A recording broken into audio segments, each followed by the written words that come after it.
어, 먼저 인사드리겠습니다. 새해 복 많이 받으십시오. 예, 한 2주 지났지만 우리 하나님의 은혜를 통해서 2025년 이 새해 영육간에 늘 강건하시기를 우리 예수님의 이름으로 축원합니다.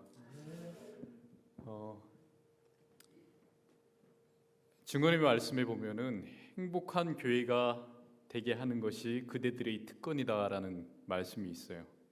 행복한 교회가 되게 하는 것이 그대들의 특권이다.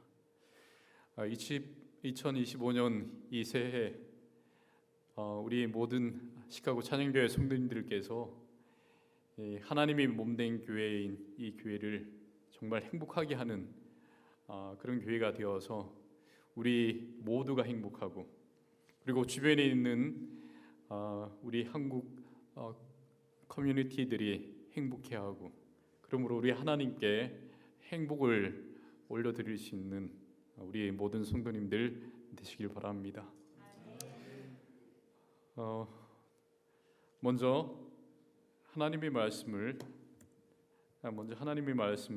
봉독하도록 하겠습니다. 예레미야 29장 11절 말씀입니다. 제가 봉독하도록 하겠습니다. 나 여호와가 말하노라. 너희를 향한 나의 생각은 내가 아나니 재앙이 아니라 곧 평안이요 너희 장래에 소망을 주려 하는 생각이라. 마음의 세포에도 에너지 공장이 있다라는 제목으로 하나님의 말씀을 전하도록 하겠습니다. 우리가 잘 알고 있는 의학의 아버지 히포크라테스가 한 말입니다. 우리가 먹는 것이 곧 우리 자신이 된다라고 하였습니다. 우리가 먹는 것이 곧 우리 자신이 된다. 이 말은 우리가 먹는 그 음식이 우리 몸과 건강에 직접적인 영향을 미친다는 그런 의미입니다. 음식물에 관한 겉면의 말씀에 보면은 우리 몸은 우리가 먹는 것으로 형성된다라고 말씀하셨습니다. 그래서 우리가 무엇을 먹느냐가 우리 몸 상태, 그리고 에너지의 수준, 그리고 정신적 상태 등에 영향을 준다는 것이죠. 이 힐링 코드라는 책에 보면은 낮은 에너지는 사실상 모든 질병의 기초다. 세포의 에너지 공장이 기아에 허덕인다. 이 작은 에너지 공장을 미토콘드리아라고 한다. 미토콘드리아가 활동해야 세포가 활동한다. 세포가 활동해야 몸이 활동한다. 이 세포의 에너지 공장이라고 불리우는 이 미토콘드리아가 산소와 포도당을 먹고 사는데, 이 미토콘드리아가 좋은 산소와 좋은 포도당을 공급받으면은 건강하게 기능을 하게 되고, 그 결과 세포가 활발해져서 건강한 몸을 형성하게 된다는 것입니다. 이 반대로 이 세포의 에너지 공장인 미토콘드리아가 좋지 못한 이 영양분과 산소를 공급받게 되면은 세포는 힘을 잃게 되고, 세포로 이루어진 우리 몸도 곧 생기를 잃게 됩니다. 그래서 우리 몸의 질적 상태와 질적 수준은 우리가 먹는 것에 의해 결정되는 것입니다. 우리의 마음 또한 그렇습니다. 생명의 근원이 되는 마음의 세포에도 에너지 공장이 있는데, 이 공장은 긍정과 용기와 희망과 친절과 사랑과 감사 등 이러한 영양소를 먹게 되면 우리 몸과 마음이 건강하게 되는 것입니다.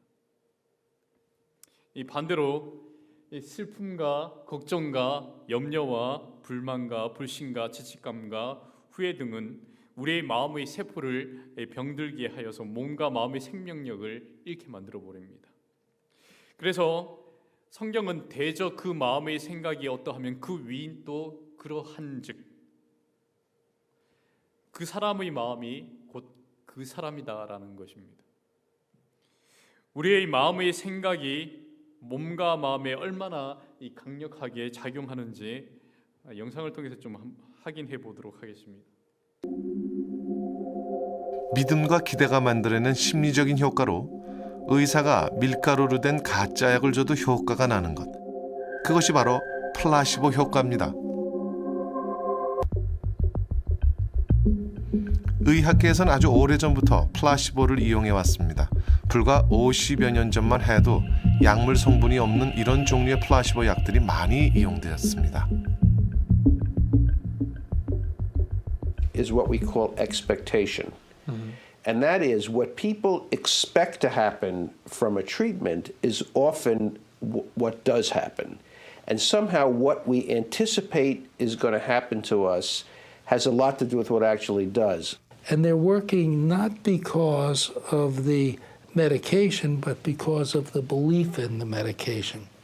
This is true with many herbs, with many pharmaceuticals, with many forms of surgery, with many forms of relationships. They come about because of belief and expectancy.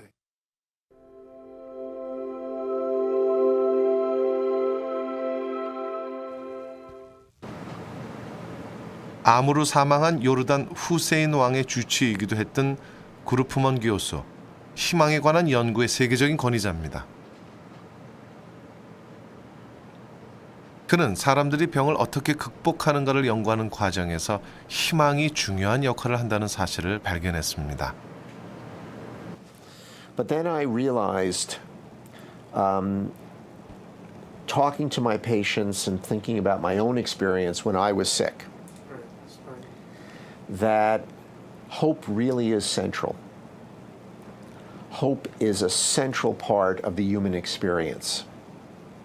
And just like every emotion has a basis in the mind, whether it's anger or love or fear, whatever it is, it has a chemical basis and it has consequences for the brain and the body. So why wouldn't hope?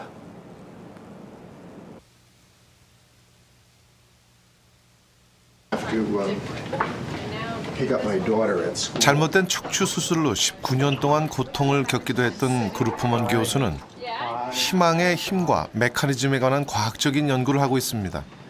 그리고 희망의 생리학적 효과를 발견했습니다. People who believe and expect based on hope that they may prevail, that they may succeed. They release these chemicals in their brain. It gives them a sense of well-being. And for a patient who often is in pain because of cancer or AIDS or some other terrible disease, they lower the level of pain. 희망의 핵심 요소인 믿음과 기대는 뇌에서 엔돌핀과 엔케팔린이라는 물질을 분비시켜 모르핀과 같은 효과를 내서 통증을 막아줍니다. 때로는 호흡순환, 운동 기능 같은 가장 기본적인 신체 작용들에 중대한 영향을 미치기도 합니다.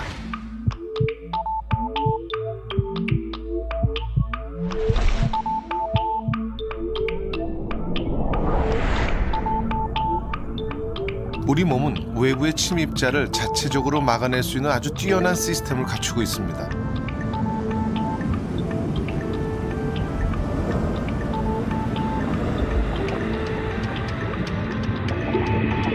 세균이 들어오면 백혈구의 일종인 호중구가 먹어치웁니다.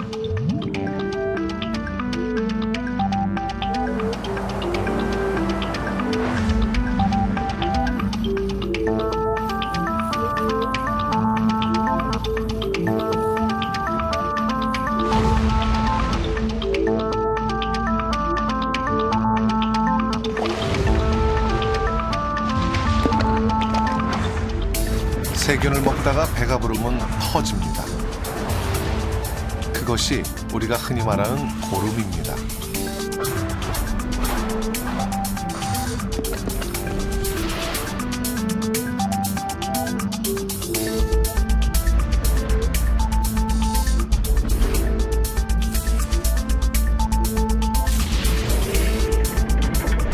토중구가 싸우기 힘에 벅차면 이번엔 대식세포가 나와 세균을 거침없이 먹어치웁니다.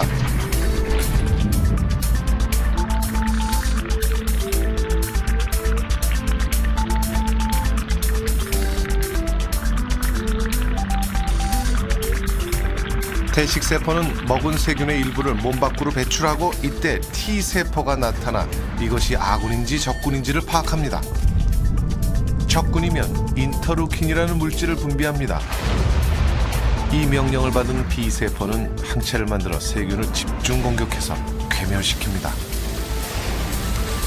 몸의 면역 기능이 떨어져 있다는 것은 지금 보신 이 기능이 약해진 것입니다. 그리고 우리의 생각에 따라 이 면역 기능은 변합니다. Because nothing in medicine is absolute. Nothing in medicine is what we call written in stone. There's uncertainty in medicine. Even the worst cancers sometimes shrink. As I write in the book, sometimes the tumor does not read the textbook.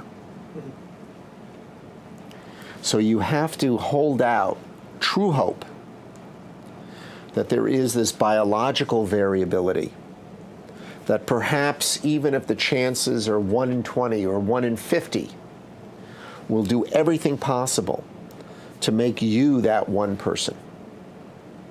And that's true hope. 한만청 전 서울대학병원장. 지난 97년 그는 간암 4기 진단을 받았었습니다. 간에서 시작한 암은 폐까지 전이됐고 소생활 가능성 전혀 없어 보였습니다. 폐로의 전이는 없으셨고. 배도 괜찮고 배도 안 보이지. 그러나 지금 간과 폐에서 모두 암을 물리친 그는 암과 싸우는데 삶에 대한 긍정적인 생각과 희망이 가장 중요한 무기라고 말합니다.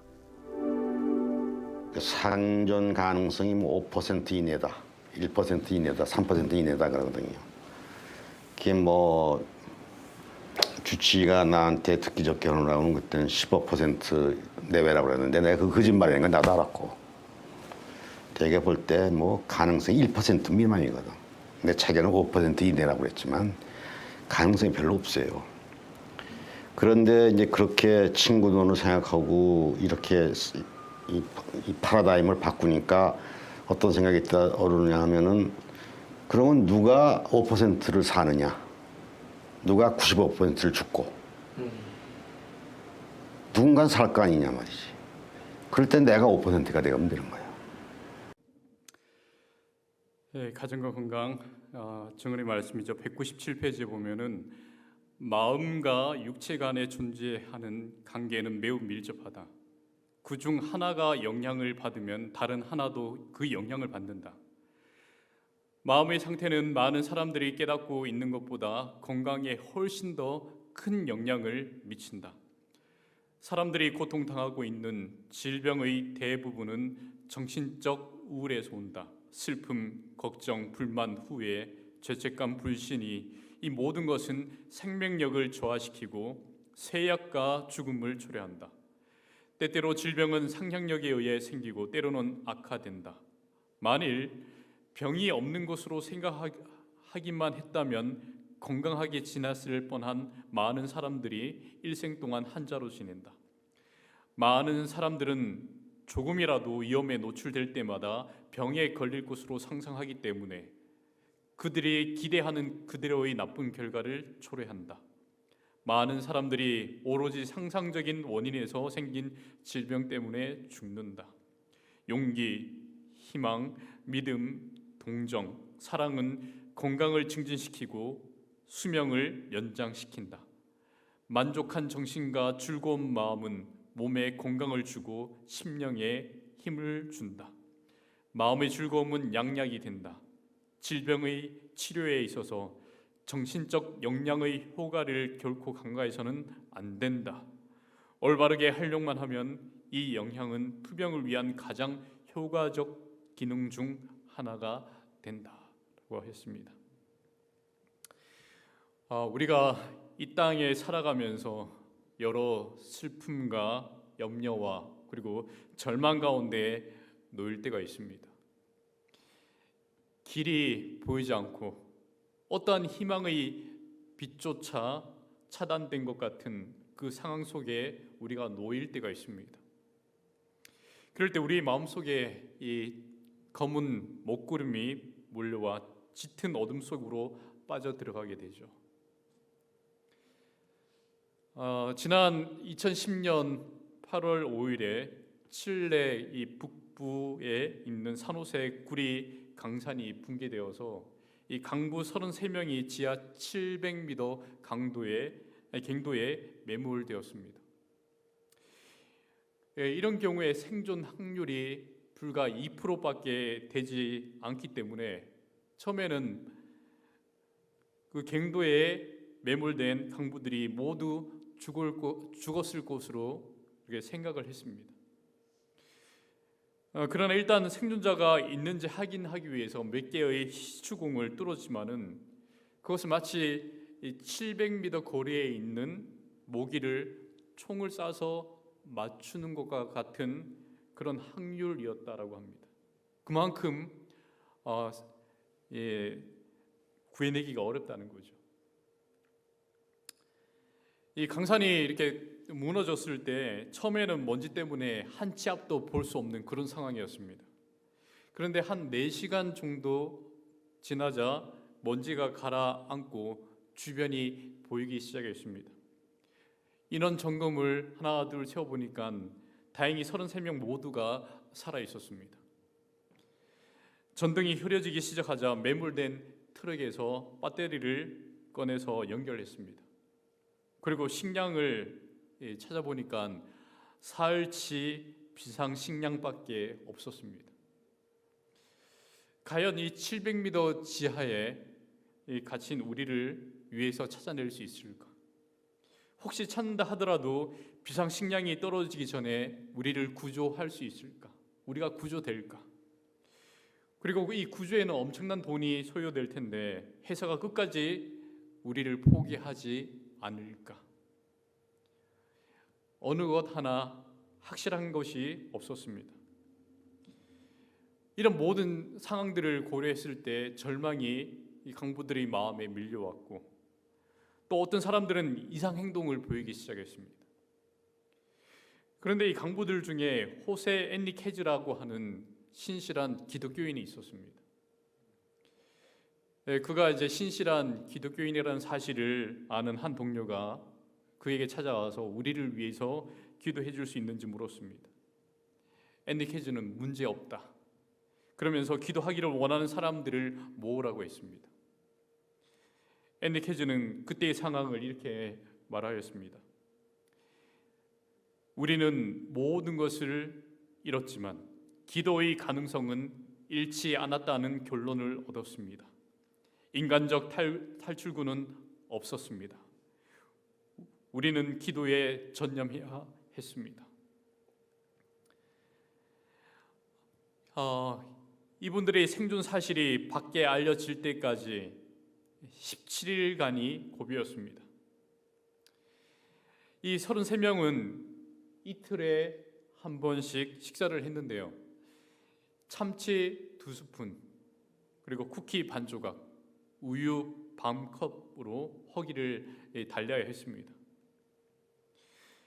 외부와 완전히 차단되어 있었기 때문에 자꾸 시간이 흘러가자 그 마음 가운데 불안감이 계속적으로 밀려들기 시작했습니다. 아이고, 우리가 다 죽었다 생각하고 위에서 포기하면 어떻게 할까? 이런 절망적인 생각들이 계속적으로 엄습해 오지 않습니까? 일주일이 지나고 그리고 2주일이 지나자 강부들은 크게 낙심하게 되었습니다. 그리고 어떤 사람은 작별 편지를 쓰고 또 어떤 사람은 유서를 쓰기 시작했습니다. 그때마다 호세 엔리케즈는 동료들을 이렇게 붙잡고 우리 하나님을 믿고 같이 기도하자 이렇게 하면서 그들을 격려하였다라고 합니다. 엔리케즈는 나중에 구조된 후에 이렇게 말하였습니다.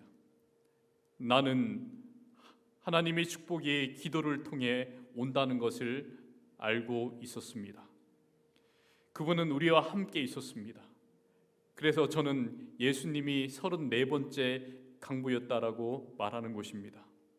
우리가 기도를 시작하자 사람들이 마음을 열기 시작했습니다. 그들은 하나님께 돌아가겠다고 약속했습니다. 앤리 캐즈는 매일 낮 12시와 저녁 6시 이렇게 2번씩 기도회를 가졌습니다. 찬미를 부르고 또 하나님의 말씀으로 믿음과 희망을 주었습니다. 그 결과 그 지하에서 22명의 강부들이 예수님을 영접하였습니다. 그리고 마침내 그들이 지하 700m에서 드린 기도가 하늘에 상달되었습니다. 17일째 되던 날 이 탐침봉 하나가 이 강부들이 피신해 있던 곳으로 벽을 뚫고 내려온 것입니다. 이 기적이 일어난 것이죠. 약 700m 거리에서 총으로 모기를 맞추는 그 확률로 수많은 곳으로 이렇게 뚫어야 될 텐데 시간적인 여유 때문에, 시간적인 제한 때문에 이게 정확하게 여기로 들어가는 것이 정말 어렵습니다.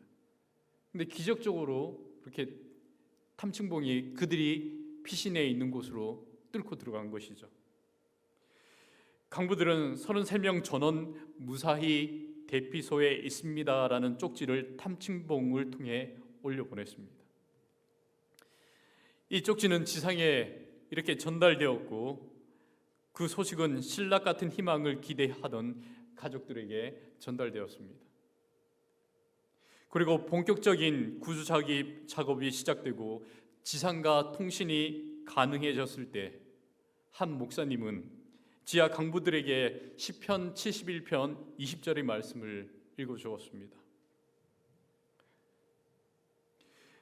우리에게 많고 심한 고난을 보이신 주께서 우리를 다시 살리시며 땅 깊은 곳에서 다시 이끌어 올리시리이다.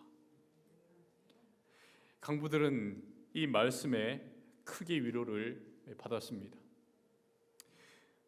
우리에게도 이 깊은 어둠 속에서 어떤 희망의 빛도 기대할 수 없는 그런 상황 가운데 놓일 때가 있습니다. 그때 34번째 강부 되시는 예수님께서는 우리와 함께 하고 계심을 믿게 되시길 바랍니다. 우리를 다시 살리시며 이 땅끝 깊은 곳에서 다시 이끌어 올리실 것을 믿게 되시길 바랍니다. 우리 대한민국이 IMF라는 국가 부도 사태를 경험을 1997년 말에 경험을 하게 되죠. 저희 부모님께서 토목 건설업을 이렇게 하셨습니다. 대기업에서 공사를 수주를 하게 되면은 하도 하청을 받아서 공사를 이제 진행을 하는 그런 업체였습니다. 근데 이렇게 공사를 수주해서 어음이라는 것은 돈을 나중에 현금으로 주겠다라는 약속이지 않습니까? 약속 어음을 받았는데 이때 IMF가 터지면서 이 건설업계가 도미노처럼 붕괴하면서 이 어음이 백지수표가 되어버렸습니다. 아무 이게 의미가 없는 그런 종이가 되어버렸습니다. 그래서 그 한마디로 부도 처리가 된 것이죠. 수억 원이 이렇게 빚이 되어버린 그런 상황이었습니다. 그랬을 때 그 당시 많은 아버지들이 실업자가 되고 목숨을 스스로 끊는 그런 상황이었습니다. 그때 저희 집에 제일 위에 누나가 있고 형이 있고 제가 있고 동생이 있었는데 누나는 졸업했고 형과 나와 그리고 저희 여동생이 대학에 들어가서 이제 공부하고 있는 그런 상황이었습니다. 근데 학비를 내야 되는데 등록금을 내야 되는데 이 IMF로 인해서 부도 처리가 되면서 돈이 없는 그런 상황이었어요. 빚을 지게 된 그런 상황이었습니다. 그래서 새벽 시간대에 아버지께서 그 거실에서 무릎을 꿇고 얼마나 눈물을 흘리셨는지 자면서도 제가 여러 번 이렇게 하나님께 울부짖는 그 아버지와 어머니의 음성을 듣게 되었습니다.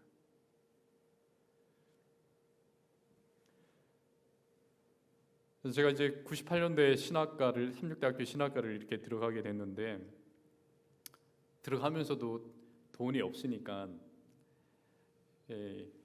할부로 해서 행정처에 들어가서 찾아가서 돈이 없으니까 이제 분납 좀 이렇게 부탁을 드린다라고 이렇게 말씀을 드렸더니 안색이 싹 변하시면서 언짢아 하시는 그런 표정을 내가 보게 되었습니다.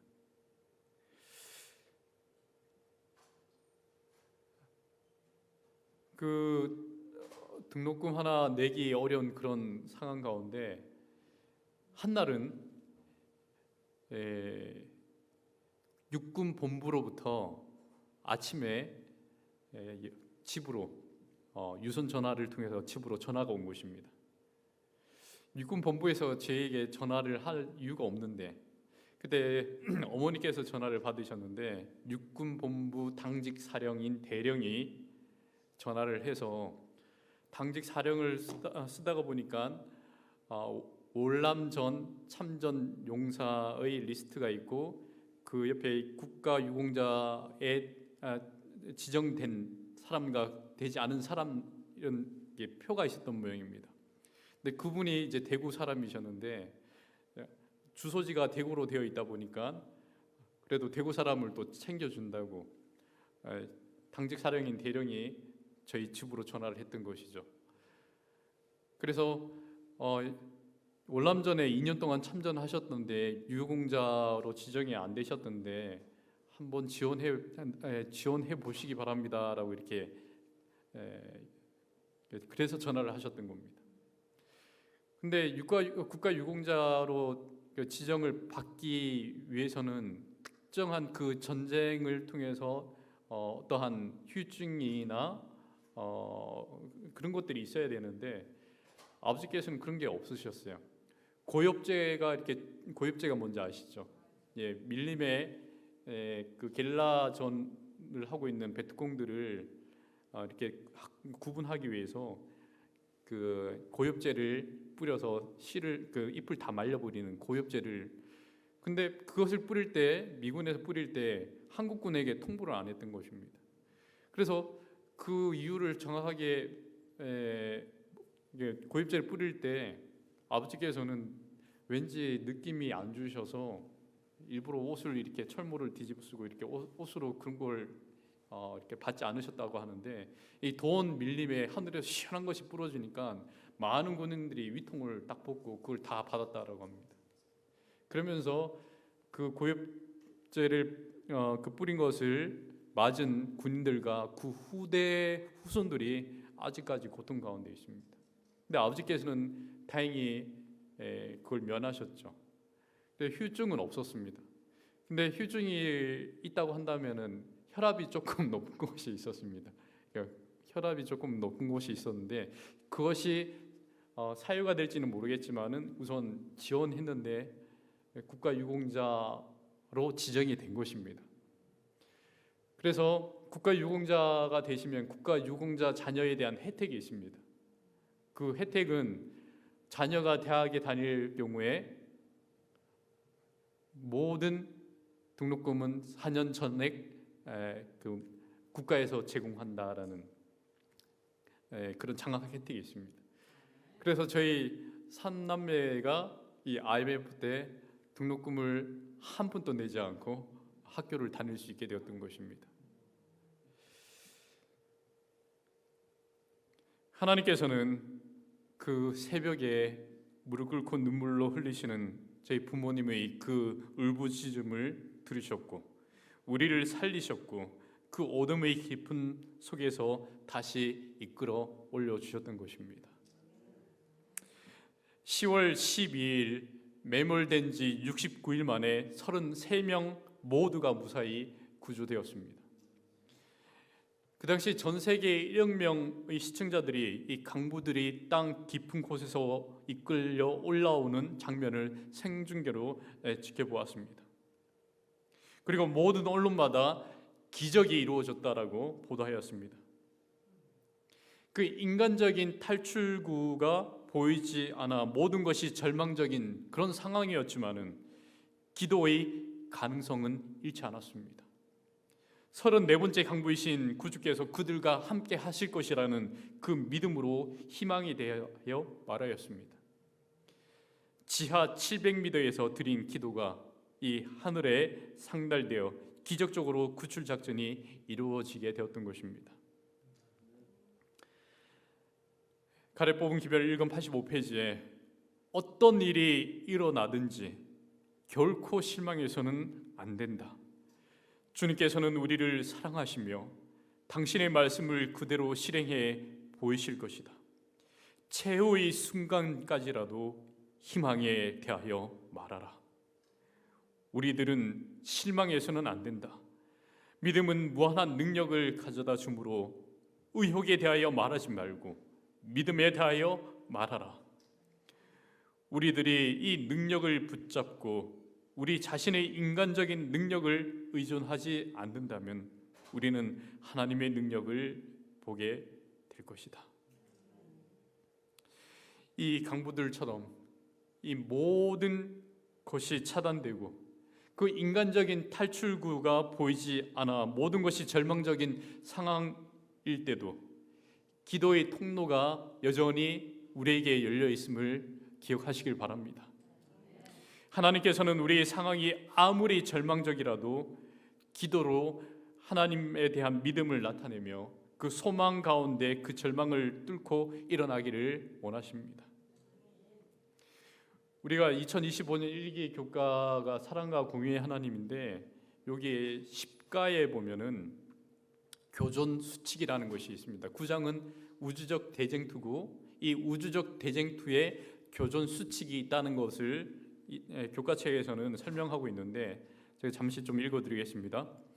우리는 우주 대쟁투 가운데 사탄과 그의 무리가 일종의 교존 수칙과 함께 이 세상에서 상당한 권할권을 한시적으로 부여받은 것을 보았다.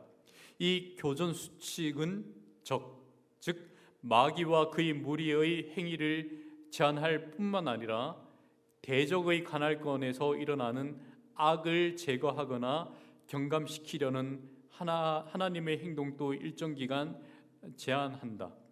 이 말씀이 뭐냐면은 이 대쟁투 가운데 선과 악의 대쟁투 가운데 사탄이 일방적으로 자기 뜻대로 할 수 없고 또 하나님께서도 일방적으로 전지전능하시다 해서 일방적으로 하나님 뜻대로 하실 수 없다라는 것입니다.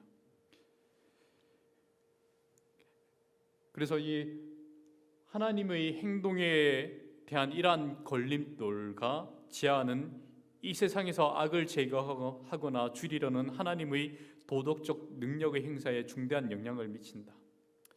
그래서 일시적인 어둠의 왕국의 통치로 일어나는 악을 대하는 하나님의 행동의 한계와 교존 수칙으로 인해 도덕적으로 제한되지만 믿음과 기도에 따라 역동적으로 변할 수 있다.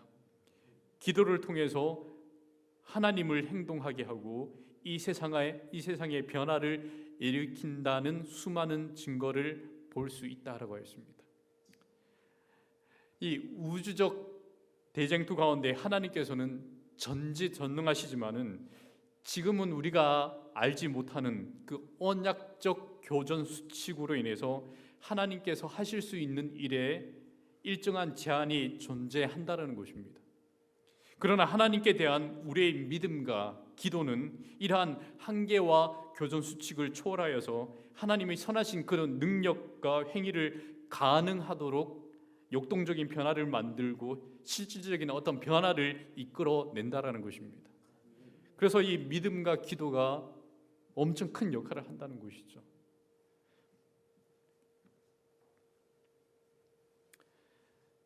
이 호세 에네케제의 간증처럼 하나님의 축복은 이러한 한계와 제한과 수칙을 뛰어넘어 믿음과 기도를 통하여 그들에게 이르러 온 것입니다.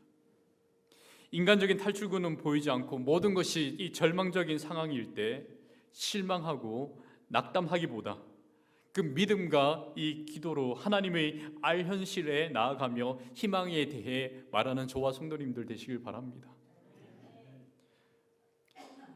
이것은 호수에 핀 수련화입니다. 아주 아름답죠.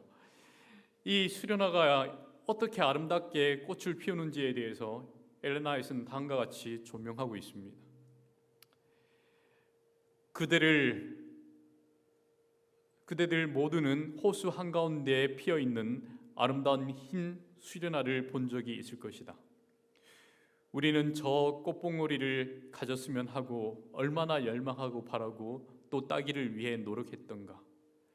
그 주위에 찢기와 파편과 오물이 많이 떠 있을지라도 수련화를 따서 가졌으면 하는 그대의 갈망은 사라지지 않는다. 우리는 그토록 많은 오물이 있는 곳에 어떻게 수련화가 그토록 아름답게 필 수 있는지 놀랄 뿐이다.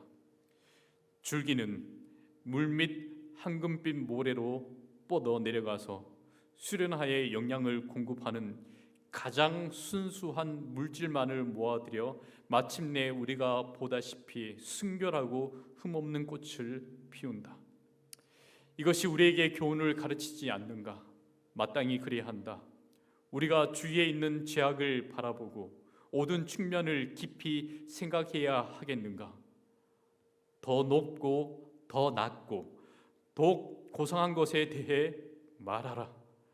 마음에 좋은 인상을 남길 만한 것들에 대해 말하라 라고 하고 있습니다. 이 보물지다라는 이 책은 세상에 놔두는 얘기, 사람들이 말하는 얘기들의 80% 이상이 부정적이다. 그것은 매스컴의 보도만 봐도 알 수 있다. 그러므로 꿈을 이루고 행복하게 사는 것, 다른 사람의 훌륭한 면을 발견하고 감동적인 일을 찾는 쪽으로 당신의 의식 방향을 맞출 필요가 있다는 것입니다. 우리를 둘러싸고 있는 많은 것들, 80% 이상이 부정적인 것들로 이렇게 둘러져 있습니다. 그래서 많은 것들이 부정적인 거고 악한 것이기 때문에 우리의 눈이 당연히 부정적인 곳에 쏠릴 가능성이 많지만은 하나님께서는 우리는 그러한 악을 뛰어넘어서 먹구름을 뛰어넘어서 우리에게 비치는 하나님의 은혜의 빗줄기를 바라보도록 우리에게 말씀하고 있습니다. 주위에 찢기와 파편, 오물이 떠다닌다 하더라도 수련화는 그 속에서 가장 순수한 물질만을 흡수해 호수 위에 순결하고 흠없는 꽃을 이렇게 피웁니다. 우리 역시 죄와 어둠, 고통과 시련 속에서 살아가고 있지만은 그럼에도 불구하고 더 높고 더 나은, 더 고귀한 것에 우리의 마음과 눈을 향하게 되시길 바랍니다. 하나님의 그 약속의 말씀에, 하나님의 그 격려의 말씀에, 하나님의 사랑의 말씀에, 하나님의 위로의 말씀에 우리의 눈과 마음을 맞추시기를 바랍니다. 그리고 우리에게 복된 소식을 주신 분의 그 선하신 능력을 전적으로 믿고 최후의 순간까지 희망에 대하여 말하고 바라보게 되시는 저와 성도님들 되시길 바랍니다. 선한 능력으로 우리를 안으시고 그 크신 팔로 붙드시는 하나님이 계심을 믿으시기를 바랍니다. 그래서 절망 속에서도 흔들리지 않고 우리의 장래의 평안과 소망과 미래를 주시는 분을 경험하게 되시길 바랍니다. 우리는 미래에 어떤 일이 있을지 알지 못한다. 하지만 누가 그 미래를 붙잡고 계신지는 안다.